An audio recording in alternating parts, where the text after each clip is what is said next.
I never thought there would be a third person in my marriage. Not physically, not in some creepy paranormal way. I mean the invisible third roommate, the influence, the voice in your spouse's ear, the human malware. In my case, her name was Ilara. My wife Maya adored her older sister in the same way people in bad cult documentaries adore the woman who eventually convinces them to sell all their furniture and embrace minimalism.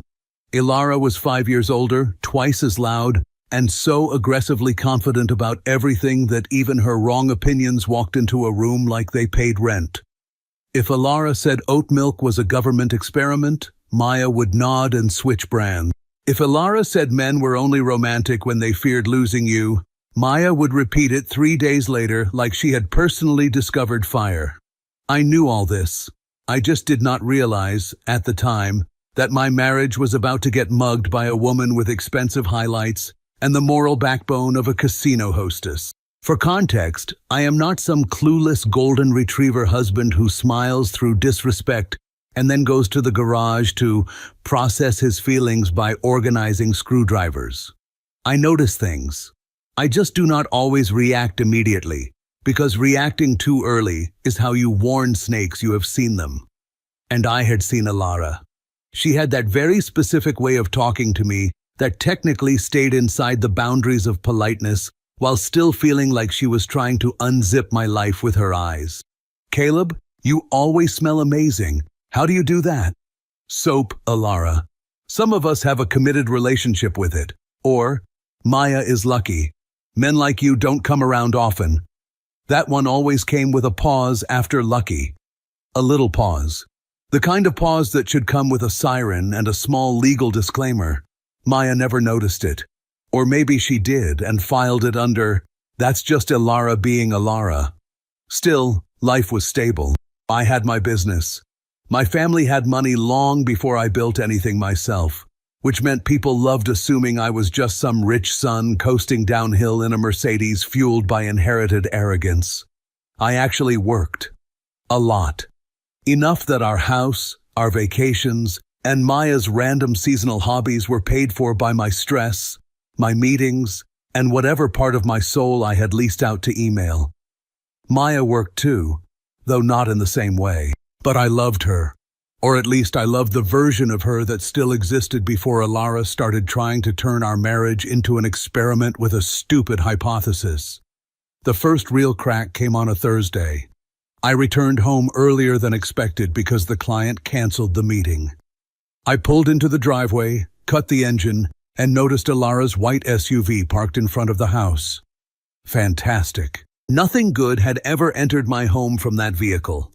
At best, it brought unsolicited advice.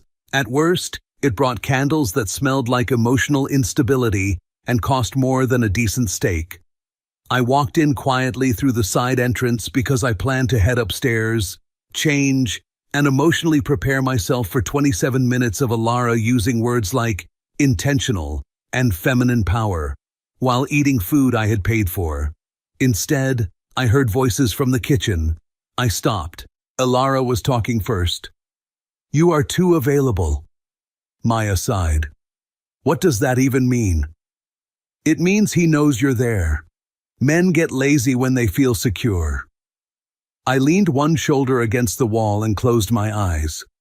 Ah, relationship advice from a woman who had gone through 2 divorces and 1 engagement that ended so explosively, even the venue requested therapy. Maya sounded uncertain. "Caleb isn't lazy." "No, he's comfortable," Ilara corrected, like the distinction mattered. "That's worse. Comfortable men stop chasing, stop proving themselves. They start assuming you'll just stay." I actually laughed under my breath at that, quietly. Maya lowered her voice, but I still heard her. "I don't know. Things have been a little predictable." Ilara's tone softened into that fake big sister warmth she used whenever she was planting dynamite. "That's my point. You need to shake him. Make him feel that he can lose you." "Oh my God," Maya said, half laughing, half nervous. "I'm not going to cheat on my husband." The room went quiet for a second. Then Ilara said, "I didn't say cheat." Maya gave a weak laugh. Then what are you saying? I'm saying men wake up when there's risk, when they realize they're not the only center of your world. You don't even have to do anything major. Just stop being so guaranteed. Maya went quiet again, and I knew that silence. It was the sound she made when someone she admired said something terrible, and her brain was desperately trying to dress it up in better words. Then Ilara delivered the line that made my jaw set. If he really loves you, he'll fight for you. Maya, God help me, asked the dumbest possible question. And if he doesn't? Ilara laughed softly. Then maybe you learned something useful. I should have walked in right then. I should have stepped into the kitchen, applauded politely, and offered Ilara a ride straight back to whatever cave she crawled out of with her TED Talk for idiots. Instead, I stayed quiet, because now I knew. Not everything, but enough. Enough to know that some bad idea was being assembled in my kitchen like a bomb made of insecurity, ego, and sisterly sabotage. So I walked back out, closed the side door louder this time, then opened the front door and came in normally. A second later, Maya called, "Hey, babe!" The voices changed instantly. I stepped in and found them at the island. Maya gave me that smile women use when they are hiding either a surprise party or a felony. Ilara smiled too broadly. "Caleb, early." "Looks like it," I said, hanging my keys on the hook. "What are we discussing? Astrology? The downfall of Western civilization? Or just me?" Maya laughed too fast. Ilara did not. "Just girl talk," Maya said. "Dangerous phrase," I replied. "Usually means either someone's getting bangs or someone's ruining a perfectly good relationship." Ilara snorted. "You always think you're funny." "No," I said. "Sometimes I know." I kissed Maya on the cheek. Then I opened the fridge and took out a bottle of water. Ilara watched me like she was trying to solve a puzzle involving. "How was work?" Maya asked. "Productive. I got canceled on by a man who wears loafers without socks, so I assume karma still exists." Maya smiled. Ilara rolled her eyes, and that should have been the end of it for the night. But bad ideas don't stay in the kitchen. They migrate. Dinner was tense in that polished, upper-middle-class way where everyone is technically smiling, but the air feels like glass. Ilara stayed. Of course she stayed. Parasites rarely leave before dessert. She sat at our table, drank our wine, and talked about relationships with the confidence of a woman who had personally lost every relationship she had ever touched. "At some point," she said, slicing into salmon she did not buy, "all couples need to evolve. The old rules don't work forever." I looked up from my plate. "That depends. Some of us are still doing pretty well with basic concepts. Loyalty, respect, not acting like a lunatic in public." Maya shot me a warning look under her lashes. Ilara smiled like a cat, pretending not to notice the birdcage was open. "You'd be surprised how many people stay together just because they're scared of change," she said. "You'd be surprised how many people destroy decent lives because they confuse boredom with oppression," I answered. Ilara leaned back. "That sounded personal?" "That's because I said it personally." Maya let out a strained little laugh. "Can we not do this?" I turned to her. "Do what?" "Whatever this weird thing is." I almost said, "Ask your sister." She started the weird thing. Instead, I took a breath and went back to eating. No point showing my hand too early. After dinner, Ilara left with 2 air kisses, 1 too many compliments about the house. Maya cleaned the kitchen. I dried the dishes. We moved around each other in silence until she finally said, "You were kind of rude to her." I almost dropped the plate in my hand. "Was I?" I asked. "That's unfortunate. I was aiming for accurate." She sighed. "Caleb." "No, go ahead. Let me guess." I misunderstood her wisdom. Again. Maya turned toward me, dish towel in hand. "Why do you always assume the worst when it comes to Ilara? She says reckless things like they're gospel, and you treat them like they came down from a mountain carved in stone." Her expression changed in an instant. "You were listening?" "I was existing in my own house, Maya. She crossed her arms. You shouldn't have been standing there. I wasn't crouched in the vents with night vision goggles. I walked in and heard enough. She looked away first. You took it out of context. That phrase. The national anthem of people caught red-handed. Did I? I asked calmly. Because the context sounded pretty straightforward. Make him feel like he can lose you. If he loves you, he'll fight for you. That about right? Maya's lips parted, then pressed together. It was just a conversation. With your sister, those are usually more expensive than that. She glared.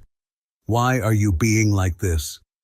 Because I don't enjoy hearing my marriage discussed like a lab experiment. She stared at me. She said quieter now. Maybe she has a point. A point about what? Maya looked nervous, but she pushed forward anyway, like somebody who had rehearsed this in the mirror and hated that the audience was no longer imaginary. About us needing something to change? I nodded slowly. Okay, then say what you actually mean. She inhaled. I think, she said, maybe we should consider opening the marriage. I looked at her for a full 3 seconds. Then I said, you mean divorce with a branding issue? Her eyes flashed. Why do you always have to make jokes when I'm being serious? I'm trying to talk to you. No, I said.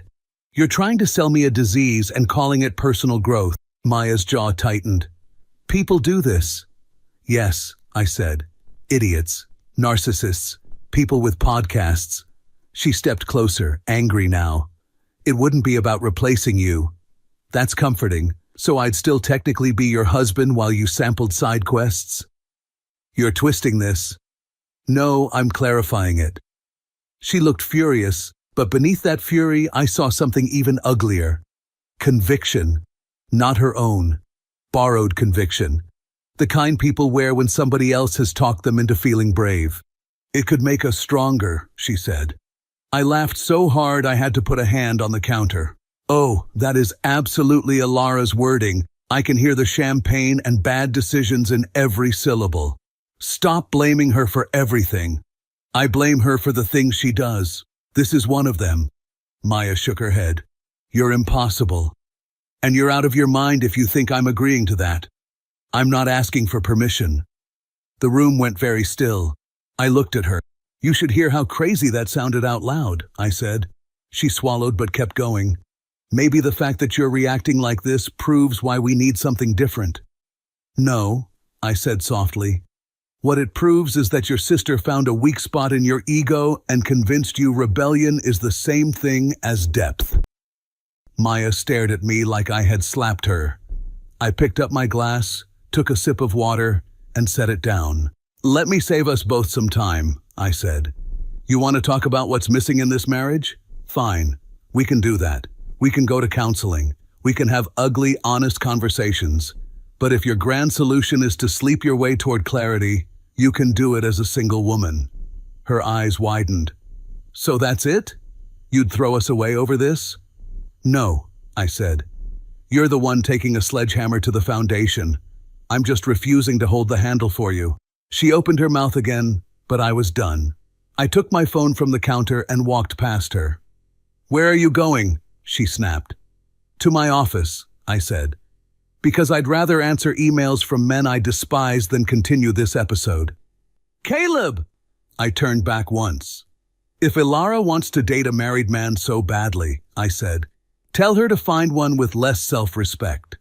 Then I left her standing there in the kitchen, silent and furious, while something cold and sharp settled neatly into place inside me. Because now, it had started. And I already knew 2 things. First, this was not Maya's idea. Second, if she kept following her sister's advice, I was going to let the truth hit both of them where it hurt most. I slept in my office that night. Not because I was heartbroken and needed to face the darkness like a tragic man. Mostly because if I stayed in our bedroom, one of us was going to say something unforgivable, and I prefer my best insults delivered with sleep. Around 2 a.m, Maya opened the office door and stepped inside wearing one of my old t-shirts and a look that said she wanted peace, sympathy, and the last word. Are you seriously sleeping in here? She asked. I looked up from my laptop. No, I just enjoy lying on this couch in dress pants for the atmosphere. She crossed her arms. You're overreacting. That almost made me laugh. Right, I said. You ask for an open marriage and I'm the unstable one. I didn't ask to betray you. Maya, if the sentence begins with, I want other men but still want my husband at home, it's not suddenly noble because you used a calm voice. I'm trying to fix this. You should have started before turning our marriage into a group project with your sister. Her face tightened. Can you stop blaming Alara for everything? No, because I can hear where this came from. None of this sounds like you. It sounds like Alara wearing your face. That hit her. She sat down across from me. I feel like you haven't really seen me lately. You could have said that, I replied. I'm saying it now. After asking for an open marriage, that's like setting the house on fire and then offering to open a window. She glared at me. Normal conversations don't change anything. Then maybe try having one before suggesting a disaster. I stood up. Listen carefully, I said. If you felt lonely, disconnected, ignored, fine. We could have talked. We could have fought honestly. But don't stand there and tell me that bringing strangers into this is somehow supposed to help us. Her jaw set. Maybe Alara was right. I gave her a slow smile. That might be the saddest sentence you've ever said in this house.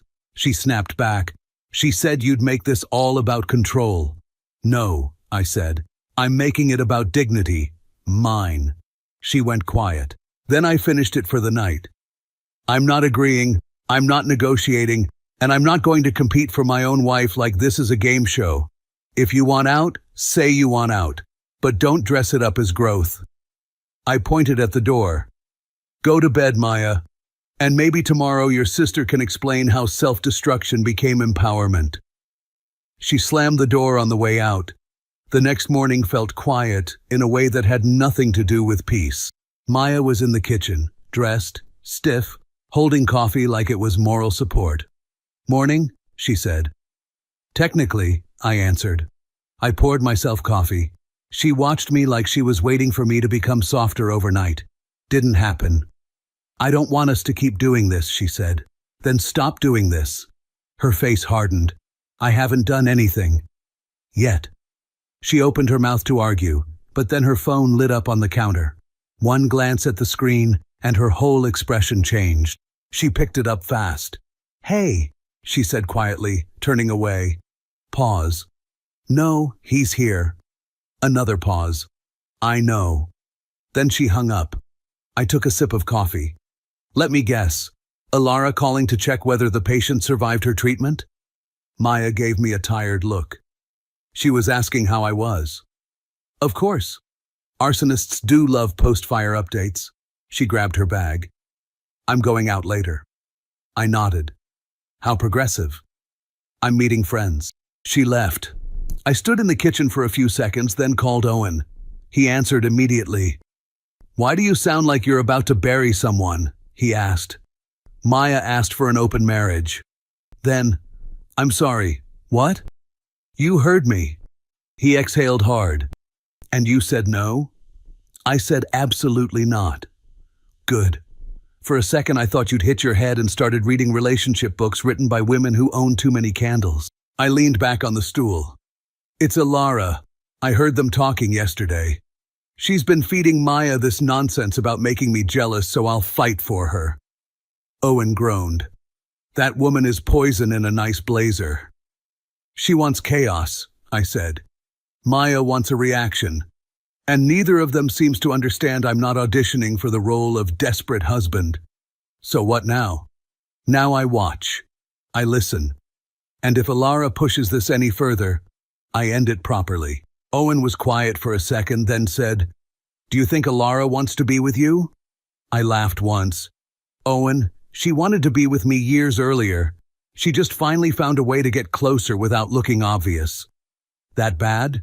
She compliments me too carefully, watches me too directly, defends me to Maya when it makes her look insightful, and now suddenly she's coaching my wife into detonating our marriage? Please. So Maya's being played. Yes, I said. But she's still choosing to be stupid. I'm not letting her hide behind influence forever. He sighed. You want my advice? I assume I'm about to get it whether I want it or not? Don't explode too early. Let them show their hands. I smiled. That was already the plan. After I hung up, I sat there in the kitchen, coffee in hand, thinking about the look on Maya's face when she quoted her sister in the middle of our fight. That was the part that stayed with me. Not the request, the certainty. Borrowed certainty. The kind a person has when someone smarter, meaner, and more selfish has convinced them they're finally being brave. And that was when I realized this wasn't going to be one ugly conversation and then some tearful apology by the weekend. No, this was going to keep moving, because Maya still thought she was proving something, and Alara still thought she was in control. They were both wrong. Maya stayed out for most of the afternoon.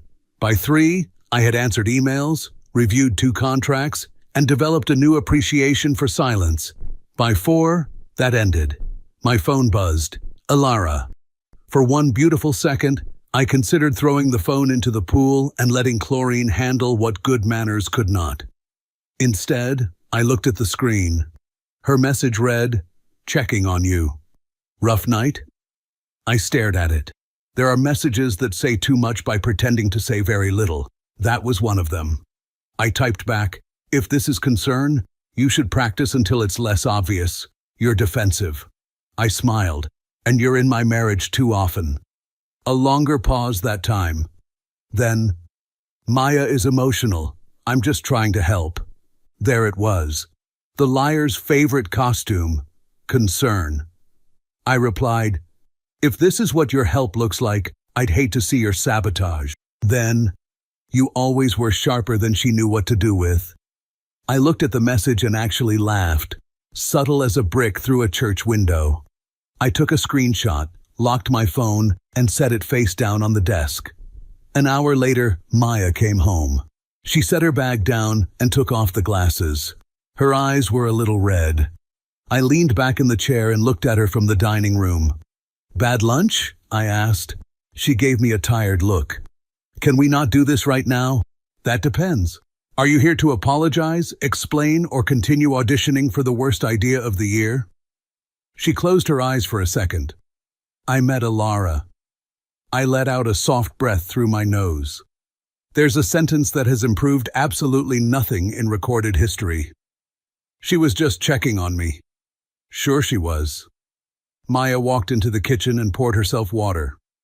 "She thinks we both handled last night badly," Maya said. I laughed from the table. "That is generous. Starting a fire and then critiquing everyone's reaction to smoke is very on brand for her. She said you were trying to shame me instead of listening." "Maya," I said, "if your sister wants to keep participating in this marriage, I'm going to start charging her part of the utilities." "She thinks," Maya said slowly, "that you're only this upset because part of you knows she's right."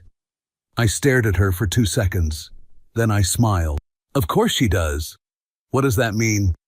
"It means narcissists always rewrite resistance as secret fear. It helps them sleep." Maya frowned. "Why do you hate her so much?" "I don't hate her. Hate is expensive. I just see her clearly." Maya set the glass down. "She's my sister. And I'm your husband." "I'm not asking you to hate her," I continued. "I'm asking you to notice what she's doing." "She's trying to protect me." "No," I said. "She's trying to influence you. There's a difference."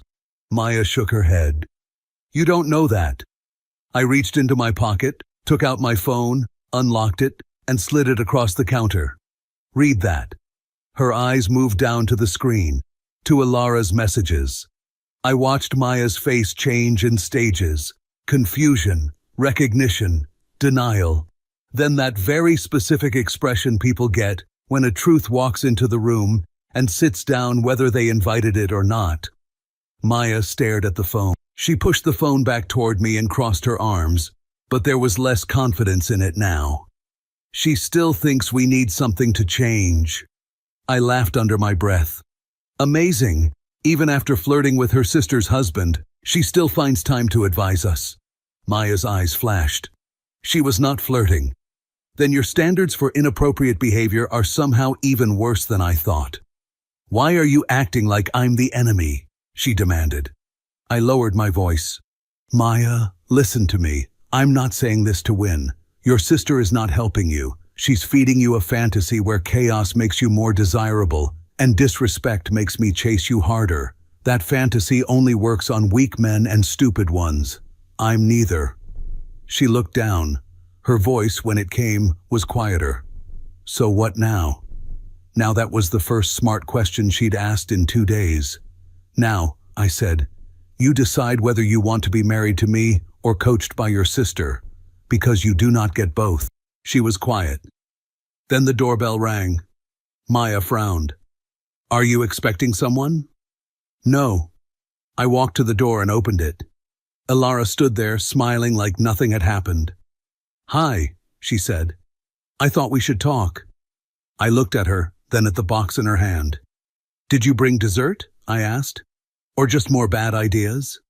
Her smile tightened slightly. I'm here for Maya. Strange, I said. Your messages suggested otherwise. Maya stepped into the hallway. Ilara. Oh, please, Ilara said lightly, walking in without waiting. I'm trying to help. There's that word again, I muttered. Help. She ignored me and went straight to Maya. You don't need to feel guilty for wanting more, she said softly. I laughed. In my house? That's bold. Ilara turned to me. Not everything is an attack, Caleb. No, I said. Sometimes it's just a woman flirting with her sister's husband and calling it support. Maya snapped her head toward her. Ilara, what did you text him? I was making sure he didn't make things worse, she said calmly. I tilted my head. By complimenting me? That's not what You always were sharper than she knew what to do with, I quoted. Very normal. Very appropriate. Ilara turned back to Maya instantly. You see? She said gently. He wants a villain. Maya looked shaken.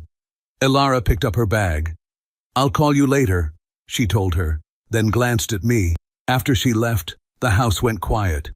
Maya stood there in the hallway, arms wrapped around herself. I could practically hear the gears grinding in her head. Then Maya exhaled slowly, like something inside her had just shifted, and she wasn't sure whether to fight it or pretend it didn't happen. That wasn't fair, she said. I leaned against the wall. Which part? The way you talked to her. I nodded. Right. Not the message. Not the timing. Not the fact that she's suddenly very comfortable texting her sister's husband. Just my tone. Maya rubbed her temple. You're making everything worse. No, I said calmly. I'm just not smoothing it over for you. She turned to me. She's my sister. And I'm your husband, I said. We've already established that part. It's just unclear which one currently has more influence. I didn't ask her to text you, Maya said. I know. That's what makes it interesting. Her eyes snapped back. What does that mean? It means she didn't need permission. Maya's posture changed slightly. Less defensive, more uncertain. She was just trying to help, she repeated, but it sounded weaker this time. Then she has a strange definition of help, I said. Because from where I'm standing, she's not fixing anything. She's escalating. Maya crossed her arms again, but it wasn't as solid as before. She's been through more than me, she said. She understands things I don't. I almost smiled. Exactly, I said. She's been through 2 failed marriages. Of course she has advice. That doesn't make it good. That's low. No, I replied. That's factual. Maya's lips pressed together. I looked at her for a second. You really don't see it yet? Her expression tightened. See what? That this entire thing benefits her more than it benefits you. Maya blinked. That doesn't even make sense. It does, I said. You destabilize your marriage. You question everything. You start acting differently. And who's right there the whole time? She's my sister. Who shows up more, talks more, influences more, I cut in, and now apparently feels comfortable texting me directly. Maya looked at me, searching for something, maybe reassurance, maybe a way to dismiss it. She wouldn't do that, she said. Maya, you don't have to jump to conclusions, but you do have to start paying attention. She sat down slowly at the kitchen island. For the first time since this started, she didn't argue immediately. She just wants me to be happy, she said. I nodded. So do I. She looked up at me. And yet somehow, I added, I'm the only one who didn't suggest blowing everything up to get there. Then Maya asked, almost reluctantly, so what? You think she planned all this? I think she nudged it, I said. Enough to see what happens. She held my gaze for a second longer than before, then looked away. That was progress. Uncomfortable progress, but still. Maya stood up slowly. I need some time, she said, and walked upstairs. I stayed in the kitchen staring at the empty hallway. Then my phone buzzed again. I didn't even need to check. Alara. Of course. I opened the message. Hope I didn't upset things more. That wasn't my intention. I smiled, typed back, then maybe stop trying. You're misunderstanding me. I leaned back against the counter. No, I'm not. Then, you deserve someone who actually appreciates you. There it was. Not subtle anymore. Not even trying. I stared at the message for a second, then locked the phone without answering. Because now it was obvious, not just to me. Soon, to Maya too. Maya stayed upstairs for a while. When she came back down, she looked different. Caleb, she said, standing in the doorway, I need you to be honest with me. Do you really think Alara is doing this on purpose? Yes. Maya hesitated. She said you'd turn me against her. I smiled slightly. I don't need to. Reality's doing a decent job. She looked down, thinking. Then my phone buzzed. I didn't react. Just picked it up, unlocked it, and held it out to her. Perfect timing, I said. Maya took it. Read. Her face changed almost instantly. The message was simple. You deserve someone who actually appreciates you. Maya went very still, then handed it back slowly. She wouldn't. Maya started, then stopped. She grabbed her phone. I'm calling her now. She stepped into the living room, hit call, and put it on speaker without asking me. Alara picked up almost immediately. Maya? Why did you text Caleb that? Maya asked directly. No warm-up, no soft tone. Then Alara, calm as ever. I told you. I didn't want him making things worse. That's not what you said, Maya replied. You said he deserves someone who appreciates him. You're overthinking it. Maya didn't back off. Am I? She asked. Because it doesn't sound like something you'd send to someone else's husband. Are we really doing this? Yes, Maya said. Alara sighed. Maya, he's manipulating this. He didn't write the message. No, Alara replied smoothly. But he knows how to twist things. He always has. Maya's voice dropped a little. Did you mean it? I think, Alara said carefully, you're focusing on the wrong problem. Maya shook her head slowly. No, she said. I think I'm finally looking at the right one. Maya hung up without saying goodbye. I think, Maya said, I think she wanted this to happen. She wanted us to break, Maya finished. Now I nodded. Yes. Silence. Then Maya asked, why? I met her eyes. Because once you step out of position, I said, someone else gets to step in. That landed immediately, the full picture finally forming. Maya leaned back in the chair. That's messed up. Yeah, I said. It is. She looked at me again. And I almost let it happen. What do we do now? I picked up my phone. We don't argue with her, I said. We don't explain. We don't give her another chance to spin this. Maya frowned. Then what? I gave a small smile. I have a plan to put her in her place. By the time evening came, Maya and I weren't arguing anymore. We weren't exactly okay either, but we were aligned. For the first time since all this started, we were on the same side of the problem. I didn't spend the next few hours arguing. I spent them preparing.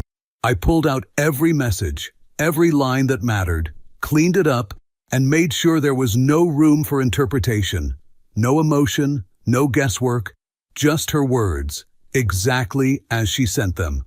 Then I sent myself copies, backed them up, and kept my phone charged.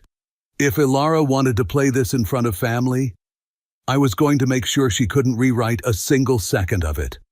We decided to plan everything for Friday evening. Family dinner, perfect place. Her parents' house was already full when we arrived. Warm lights, familiar voices, the usual illusion that everything was fine as long as nobody said anything real. Ilara was there. When she saw us, she smiled. "Maya," she said, standing up to hug her. The hug was quick this time, measured. Then she looked at me. "Caleb." "Still here," I said. Her smile didn't move, but something behind it shifted. We sat down. Small talk, plates, glasses, all the usual noise people use to avoid the truth. Ilara didn't wait long. "You know," she said casually, "relationships are changing a lot these days. People are finally being honest about what they need." I didn't react. Maya didn't either. So Ilara kept going. "I think it's actually healthier when couples stop pretending one person can meet every need." Their mother frowned slightly. "What do you mean?" Ilara smiled, confident. "I just mean, sometimes boundaries need to evolve." I leaned back in my chair. "And by evolve, you mean bringing other people into it?" I said. The table went quiet. Ilara looked at me, still composed. "You're oversimplifying." "I'm clarifying," I replied. Maya spoke next, calm and steady. "You told me that," she said, "that it would help." Now the room shifted. Their father set his fork down. "Help with what?" Maya didn't hesitate. "She told me to make him feel like he could lose me," she said. "To push him." Ilara exhaled, still trying to keep control. "Maya, that's not how I meant." "That's exactly how you said it," Maya cut in. I just reached into my pocket, took out my phone, and placed it on the table. Screen lit up. 2 messages. Clear. "You always were sharper than she knew what to do with. You deserve someone who actually appreciates you." Their mother leaned forward slightly. "Ilara." "What is that?" Their father's voice was lower now. "Ilara?" She straightened slightly. "I was trying to help Maya," she said. "She's been unhappy." "That's not what this says," her mother replied. Maya spoke again, quieter but sharper. "She didn't deny it earlier," she said, "when I asked her." Ilara's tone hardened. "You're both overreacting," she said. "I was trying to get you to stop settling." "By pushing me to risk my marriage?" Maya asked. Ilara didn't answer that directly. Instead, she looked at Maya and said, "You deserve better." Their father looked. "Better than what?" Maya didn't take her eyes off her. "No," she said slowly. "You weren't trying to help me. You wanted us to fall apart." Silence.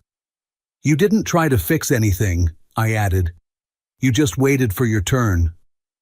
I stood up and reached for Maya's hand. She looked at me for a second, then stood up without resistance. That was all the answer I needed. I picked up my keys, then finally looked at Ilara, directly. "This ends here," I said. "You don't get to insert yourself into my marriage again." She opened her mouth, but I didn't give her the chance. "And just to make it clear," I continued, "you're not welcome in our home anymore." Ilara's expression tightened, but for once she didn't have a response ready. I turned toward the door, and Maya followed me without hesitation. Behind us, the room stayed silent. No drama, no shouting, just a family that had just seen exactly who had been pulling strings and how it ended. If you felt this story hit hard, drop a like, subscribe for more, and share your thoughts in the comments. Your support keeps Steelheart beating.